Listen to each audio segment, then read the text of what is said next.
Patuloy ating pagsaksi ngayong pinaghahanda ng muling pagbabalik ng traslasyon ng itim na Nazareno sa Martes. Nasa Quiapo Church si Jamie Santos habang mag-uulat sa Quirino Grandstand si Nico Wahe.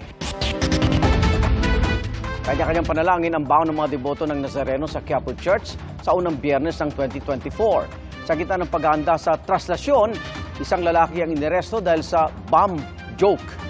Saksi live si Jamie Santos. Jamie. Igan, hindi raw pwedeng palagpasin ng mga deboto ng mahal na puong itim na Nazareno ang misa para sa unang Biyernes ng taong 2024. Bitbit ang kanilang pasasalamat at panalangin, dumagsa ang mga deboto sa Quiapo Church. Sa oras-oras na misa sa Quiapo Church, laging puno ang simbahan. Dahil sa buhos ng tao, bumagal pati daloy ng trapiko sa southbound ng Quezon Boulevard. Naokupahan din kasi ng mga tao ang 2 lane ng kalsada. Mayat-maya naman ang paalala sa mga deboto sa tamang pagpila at tamang pwesto sa simbahan at sa Plaza Miranda. Para sa kaayusan ng daloy ng mga tao, sa Villalobos ang entrance ng mga magsisimba at sa patungong Quezon Boulevard at Carriedo ang exit. 2 lalaki naman ang nasita matapos tumalon sa railing sa Quezon Boulevard para makapasok sa Plaza Miranda. Pinalabas sila ng mga ihos.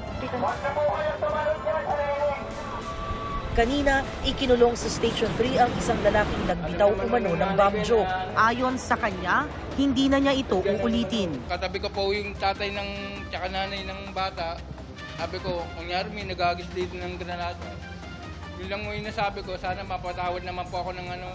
Galing man sa malalayong lugar o trabaho, lahat naglaan ng oras ngayong araw para makapagsimba. Ang debotong si Aling Ofelia ngayon na raw nagsimba.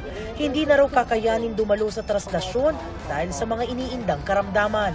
Marami akong nararamdaman sa katawan ko, kaya parang siya naging sandigan ko, parang siya nagiging parang gamot ko. Kahit anong hiling naman daw ng mag-asawang deboto na ito sa puong Nazareno, wala raw palya at lagi silang dinidinig. Feeling blessed daw si Joyce dahil ipinanganak siya sa mismong araw ng traslasyon. Hindi ako nawawalan ng pag-asa, nalulubog ako pero nakakabangon ulit kami. Lalo na yung mga may sakit sa pamilya ko, nagiging okay kami. Marami rin kaming natatanggap na blessings. Start nung naging deboto kami ng Nazareno. Kaya tinuloy-tuloy na namin. Meron man o wala, nagiging takbuhan namin siya. Alas 8 ng gabi ang huling misa para sa araw na ito. Pero may mangilan-ngilan pang deboto ang nananatili sa harap ng simbahan para mag-alay ng dasal. Igan, ang libo-libong debotong nagtungo dito sa Quiapo Church ngayong araw ay patikim na raw ng aasahang buhos ng tao sa January 9 sa pagbabalik ng traslasyon.